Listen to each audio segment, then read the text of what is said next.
E aí, pessoal, tudo bom? Boa noite.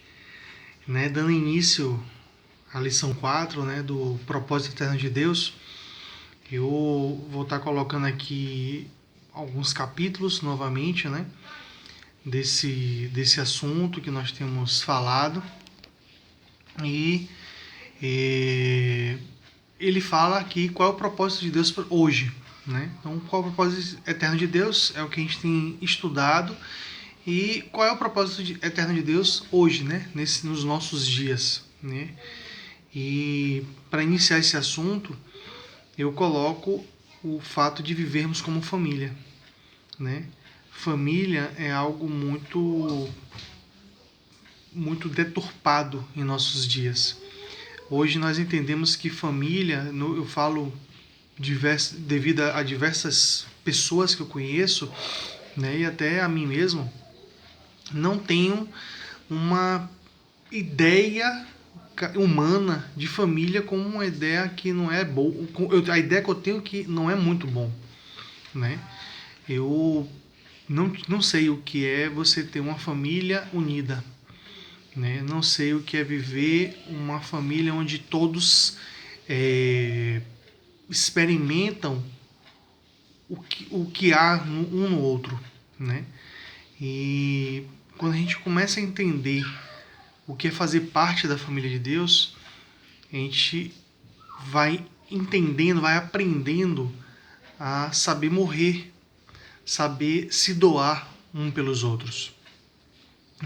E o propósito de Deus hoje, nos nossos dias, é exatamente esse, que devemos ser semelhantes a Jesus, e isso a gente tem falado, eu tenho falado aqui nesses vídeos que eu tenho colocado sobre o propósito eterno de Deus. Então, para a nossa meditação, eu vou estar lendo Romanos capítulo 8, versículos 28 ao 29, que fala o seguinte: sabemos que todas as coisas cooperam para o bem daqueles que amam a Deus, daqueles que são chamados segundo o seu propósito. Porquanto, aos que antemão conheceu, também os predestinou para serem conformes à imagem de seu Filho, a fim de que ele seja o primogênito entre muitos irmãos. Então, Jesus, ele foi o primeiro em tudo isso. Na lição passada nós falamos que ele foi o segundo Adão. E como segundo Adão, ele fez exatamente o que era proposto por Deus. Ele nos amou, se doou por nós, se entregou por nós. Então, se ele foi o primeiro, devemos seguir esse mesmo exemplo. Devemos seguir essa mesma ideia. Devemos seguir esse mesmo princípio, que é o princípio de amarmos. Ele fala que ele resume todos os 10 mandamentos em 2. Amar o teu próximo como a ti mesmo. Na verdade, amar o Senhor teu Deus com toda a tua força, com todo o teu entendimento, com todo o teu coração, e amar o Senhor teu Deus, e amar ao próximo como a ti mesmo. Então, isso faz parte da família de Deus. E o contexto de família humana, como a gente conhece, é o contexto onde nós nos doamos até um certo ponto. Nos doamos até onde não vai atingir a nossa carne, onde não vai prejudicar a nossa vida. Não estou dizendo que é para você se prejudicar por outros, mas quando você sofre por amor a outro, e esse sofrimento não é sofrimento de você perder coisas ou coisa do tipo, mas de você lutar em oração, de você estar próximo desse irmão, de uma pessoa que muitas vezes para o mundo é inacreditável que ele venha a ser transformado. Eu vou contar um exemplozinho que é o que normalmente a gente experimenta, Para quem trabalha com pessoas que é envolvida com álcool, com droga, com crack, em centro de recuperação, vai entender exatamente o que eu estou dizendo. Eu ajudo alguns centros de recuperação e em alguma das palestras que eu falo nesses centros, eu normalmente digo a possibilidade da queda. A possibilidade da queda, ela é eminente. Então hoje, quando a pessoa entrega a vida para Jesus, não quer dizer que ela não vai errar. Né? E não é diferente com a vida de um usuário de droga, de um viciado em crack. Não é diferente. Mas o que não pode é desistir. O que não pode é desistir da fé. Né? Não é a queda que faz com que a gente desista da fé, mas é o fato de não querer dar a volta por cima. Então, não quero assim normalizar, nem dizer, é normal que isso aconteça, mas que é possível. Né? E isso acontece em muitos casos de pessoas que é envolvida com crack. Né? A gente vê pessoas que estão ali firme, que decidiu, levantou a mão e diz, eu aceito o Senhor Jesus como o Senhor da minha vida, não vou a partir de hoje, eu rejeito o crack na minha vida, eu não quero mais saber, e o Senhor é comigo, o Senhor me fortalece, e vem os irmãos e oram e dizem, você não vai mais pecar, essa droga não vai ter mais força sobre sua vida, e aí a pessoa vai firme, prega e fala em línguas, né? E lê a Bíblia e faz jejum e faz vigília, mas acontecem situações em nossas vidas que são situações que nos levam muitas vezes à queda, né? Situações essas, muitas vezes, uma perda de um filho, de um término de um relacionamento, né? A perda de uma mãe, de um pai, que aí leva muitas vezes uma pessoa a essa depressão, a essa descrença, a questionar quem é o Senhor, Deus, será que o Senhor realmente existe? E muitas vezes quem se apresenta nesses momentos é aquilo que você tem mais fraqueza, né? Que é muitas vezes o crack, no caso dessa situação que eu estou criando, um crack. E a droga em si, ela é terrível. Quem já foi viciado em alguma coisa, né, viciado em cigarro, viciado em bebida, viciado em droga, vai saber exatamente o que eu estou dizendo. Eu fumei cigarro dos 13 anos até os 20 anos de idade, que foi o dia que eu entreguei a vida para o Senhor. E eu lembro que aos 17, 18 anos, eu acho, eu havia parado de fumar cigarro. E eu cheguei a um ponto que eu fumava uma carteira, 2 carteiras ao dia, dependendo se eu fizesse algum tipo de farra, né? Porque se eu fizesse farra, eu fumava até mais de 2 carteiras de cigarro por dia. Na noite, na verdade, nem por dia, numa noite. E eu lembro que eu fiquei um mês sem fumar cigarro. Um mês. Eu havia ido em uma certa igreja e decidi entregar minha vida para o Senhor. Lembro que eu peguei o cigarro, o isqueiro, entreguei lá no altar e disse, olha, não fumo mais, e senti aquela coisa gostosa dentro de mim e fui continuando, né? Eu estudava em uma escola no centro da cidade aqui em Salvador e eu sempre ia de carona com um amigo, né? E esse amigo fumava, assim como a irmã dele também fumava. E sempre que eu ia no carro, eles iam fumando e ficavam naquela brincadeira, né? Que é normal, aquela gozação e tal. E o desejo ia aumentando cada vez mais em mim. Não somente o desejo de fumar, mas o desejo de me libertar da salvação. De me libertar, né? Da transformação que estava acontecendo comigo. Então, eu fiquei um mês, resisti um mês, até que a família que eu estava andando, a família que eu me relacionei, conseguiu me agregar novamente a ela. Salmos 1 diz o seguinte, que não devemos nos ajuntar à roda dos escarnecedores. A Bíblia também fala que nós vivemos em um corpo corruptível, que é sucessível, né? É fácil a gente viver e se corromper, né? Andar na corrupção. E foi exatamente o que aconteceu. Eu lembro que, passado um mês, eu desci do carro, fui para a escola com eles, e aí eu lembro que eu tinha uma banca que vendia bala, cigarro, essas coisas. Eu comprei um cigarro e ele ficou assim assustado. Você tá fumando? E eu falei assim, vou fumar. E aí acendi o cigarro e fumei aquele cigarro como um desesperado. E naquele momento não tinha nada mais gostoso do que aquele cigarro. E eu fumei o cigarro todo, e quando acabou aquele cigarro eu comprei outro cigarro, e com a baga desse cigarro que estava acabando eu acendi um novo cigarro e fumei e fiquei me deliciando naquele cigarro. É exatamente o que acontece com crack. É exatamente o que acontece com álcool. É exatamente o que acontece com a cocaína ou sei lá, com que tipo de droga seja. Né? Quando a gente recebeu a purificação, vamos dizer assim, a purificação não é nada espiritual não. A purificação do corpo mesmo, né? O corpo foi purificado por conta de você estar limpo da nicotina ou da droga em si. Não, se bem que a nicotina leva, né, anos. Estudo diz que a nicotina leva anos para poder sair do corpo.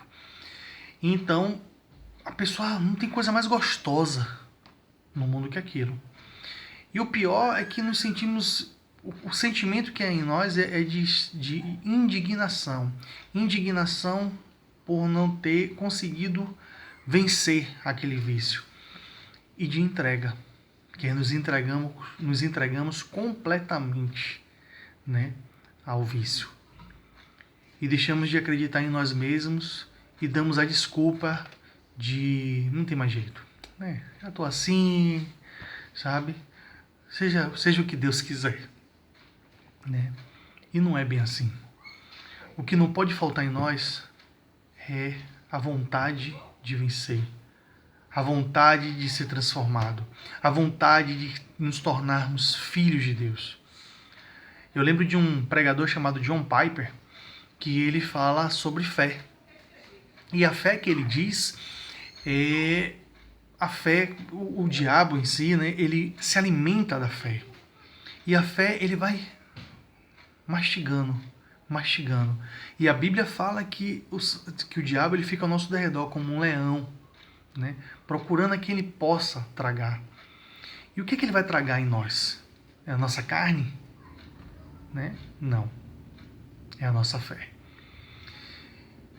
Jesus falou que Satanás estava querendo peneirar Pedro.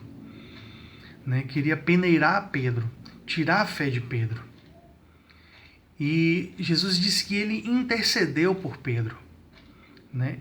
Intercedeu por Pedro para que Satanás não fizesse e que quando Pedro se convertesse, houvesse a transformação, ele iria fortalecer os irmãos na fé. Então, Satanás ele tenta a todo momento tragar isso em nós.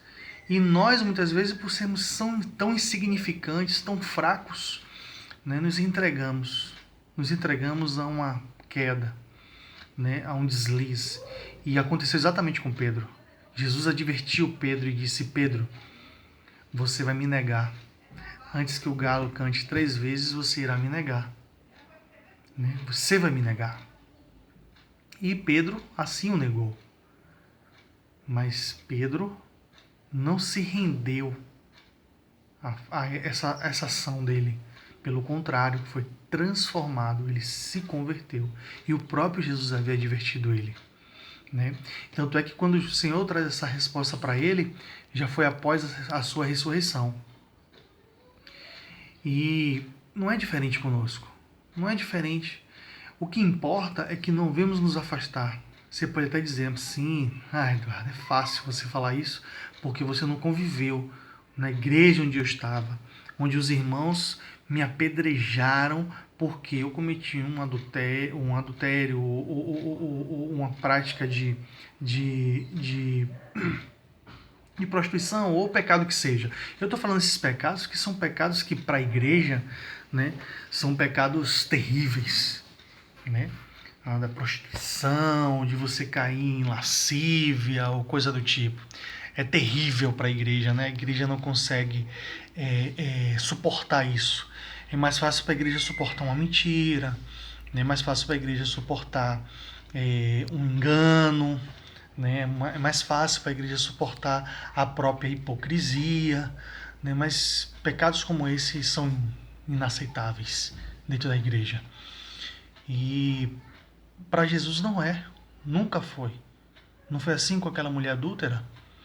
Jesus falou: quem não tiver pecado, que atire a primeira pedra. Aí você poderia me dizer assim também: ah, claro, ali tinha um monte de pecadores, mas quando a gente entrega a nossa vida ao Senhor, nós nos tornamos santos, irrepreensíveis, porque a palavra de Deus diz isso, né, que nós somos santos e irrepreensíveis. Então, por que existem tanto pecado e por que você que está pensando isso pecou? Ah, você não pecou. Me desculpe, me perdoe, né, que o Senhor possa te levar e você andar como um Enoque andou com Jesus, com Deus, né? E foi bom. Se eu te conheci, foi bom, prazer, né? Não existe, sabe? Para Deus não existe um menor pecado nem um maior pecado. Para Deus existe o pecado. E quem somos nós para julgar, para matar aqueles que são chamados para serem filhos de Deus? Quem é você? Quem sou eu para fazer isso? Nós fomos chamados para fazer parte da família de Deus. E como família, nós abrimos mão daquilo que a igreja determina que seja. Eu falo a igreja como homens, não a igreja de Jesus Cristo, né? Então, precisamos ser família, andar como ele é o primogênito, foi o que nós lemos aqui. Nós lemos que ele foi o primogênito entre muitos irmãos. E devemos aprender a nos sacrificar por outros. Quando Jesus chamava Pedro de irmão, Pedro ainda não era convertido. O próprio Jesus declara isso. Ele não era convertido. Ah, mas Jesus disse: para trás de mim, Satanás. E isso me dá o direito de fazer isso com o irmão? Se você tivesse discernimento espiritual e ver que realmente ali é Satanás na vida do irmão, amém, irmão? Mas se for algo seu, né, que muitas vezes essa sua palavra vai gerar morte no outro, porque em Pedro não gerou morte. Quando Jesus falou aquilo, não gerou morte em Pedro. Ah, mas Pedro queria o Senhor. Pedro negou Jesus, né? O Senhor era exemplo de submissão, exemplo de humildade, exemplo de mansidão. Assim devemos ser nós, humildes e mansos. Fazer parte dessa família, da família dos humildes e dos mansos, daqueles que sabem pagar o preço por amor a outros. Eu queria também estar lendo Efésios capítulo 4, versículo 13, né? E ele traz uma esperança para nós. E é essa esperança, a esperança do suportar, que fala o seguinte: até que cheguemos, se até que cheguemos é porque não chegamos. Até que todos cheguemos à unidade da fé, unidade de estar unido, da fé, dessa fidelidade e do pleno conhecimento do Filho de Deus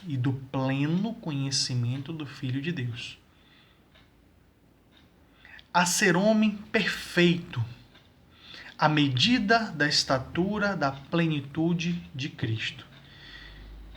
Então, é nesse caminho que precisamos andar, para que venhamos chegar à unidade da fé e do pleno conhecimento do Filho de Deus. Do pleno conhecimento do Filho de Deus. Como é que vamos conhecer a Deus, o Filho de Deus? Se não buscamos. Ficamos mais presos nas atividades da igreja.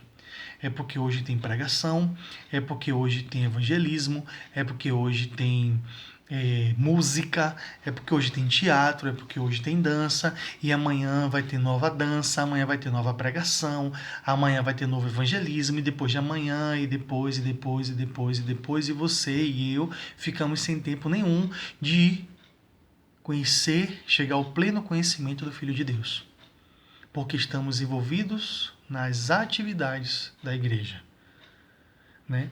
Não estou dizendo que não é para a gente se envolver nessas atividades, mas que o principal não falte em nossas vidas, que é de estarmos buscando o Filho de Deus, de chegarmos ao pleno conhecimento do Filho de Deus.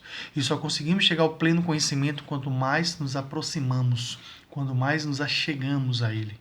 porque achegai-vos a mim e eu me achegarei a vós. Assim diz a palavra do Senhor. Né? Jesus fazia isso. Ele estava no ativismo. Jesus estava tão envolvido na atividade, mas uma coisa ele não deixava, de se retirar e orar ao Pai. Ele não deixava disso. E não são as atividades que irá levar ao conhecimento de Cristo. Não é o ativismo da igreja que vai nos levar a esse conhecimento de Cristo, mas o relacionamento com Ele. Não existe família sem relacionamento. Talvez no nosso contexto humano, sim. Onde o pai chega do trabalho e não quer nem se relacionar com os filhos ou com sua esposa. Só busca o relacionamento com a esposa no momento da cama, do prazer. Os filhos chegam, oi pai, como é que foi? Certo. Com Deus não é assim. O relacionamento de família com Deus é um relacionamento onde Ele tem prazer em você, onde Ele tem prazer em mim, onde eu busco e os braços deles estão abertos. E mesmo quando eu não vou até Ele, Ele está do meu lado. Porque Mateus 28 fala isso, eis que estou convosco todos os dias, até a consumação dos séculos. Então Ele está comigo, Ele está com você. Mas você tem ignorado, você tem feito muitas vezes aquilo que você aprendeu nesta terra, aquilo que você viu de seu pai, de seu avô, de sei lá de quem você viu isso, né? De reproduzir aquela mesma coisa. O importante é que ele está aqui comigo, sabe? Meus filhos estão em casa, estão lá no quarto deles. O importante é que eles estejam em casa, né? Mas você não tem relacionamento com eles. A mesma coisa fazemos com Deus. Colocamos ele em uma caixinha e dizemos, o importante é que você está comigo aqui, ó. Ou então no meu coração, o Senhor está no meu coração.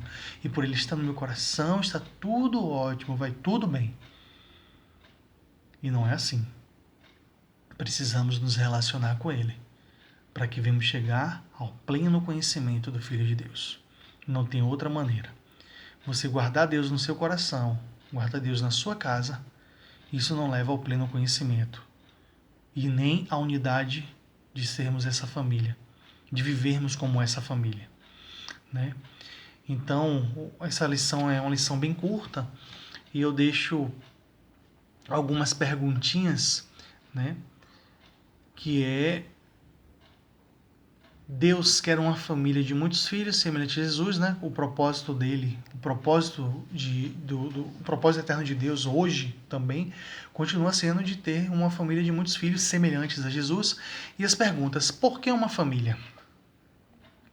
Né? Por que muitos filhos? E por que semelhantes a Jesus? Porque uma família, porque Deus quer a unidade da igreja.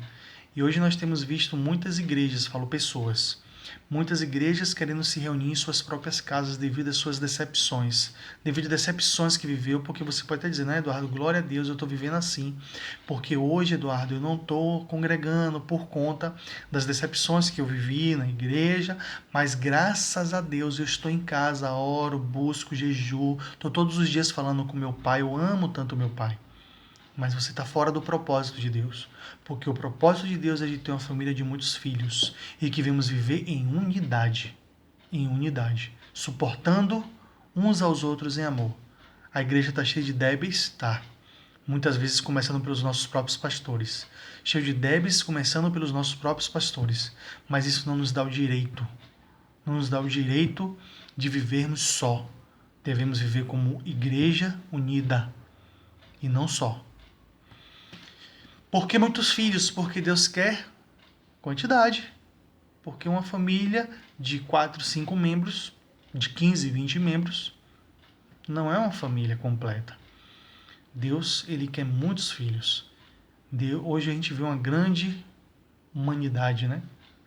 Vemos grande quantidade de pessoas. Mas tem pessoas que a gente seleciona. Essa eu vou evangelizar. Aquela não. Aquilo não tem jeito, não. Que nada, eu quero aquele cara nada lá na igreja, aquela mulher lá nada na igreja. Quero aquilo não. Ih, aquilo vai dar um trabalho. E não é assim não, irmão. Não devemos fazer distinção de pessoas. Talvez aquela pessoa que você mais critica, talvez seja o Paulo, que era temido pela igreja. Paulo, que foi temido pela igreja, esse o Senhor quis que estivesse no meio da igreja e se tornou uma bênção. Não é os nossos olhos. Os nossos olhos não podem ser iguais aos de Samuel. Os nossos olhos têm que ser iguais de Jesus, onde Jesus escolheu Judas para caminhar com ele. Quem foi que escolheu Judas? Foi o próprio Jesus. Quem foi que escolheu Pedro, que iria negar? Foi o próprio Jesus. Quem foi que escolheu Tomé, que ia dizer, só acredito se eu pegar? Foi o próprio Jesus. Então, o próprio Jesus que escolheu os discípulos.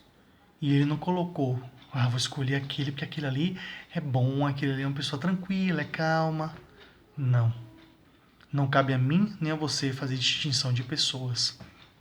Né? E por que semelhantes a Jesus? Porque Deus quer qualidade. E a qualidade, o nosso principal exemplo de qualidade é o próprio Jesus. Então, temos uma longa caminhada pela frente. Temos uma longa caminhada pela frente e que vamos continuar, né, esse caminho. E você que está fora do caminho, busque o Senhor. E Ele vai se revelar para você. Feche os seus olhos, busque a Deus, diga: Senhor, se revela para mim. E com certeza Ele vai se revelar para você. Tá bom? Deus abençoe. Até a próxima lição. Ficam com Deus aí.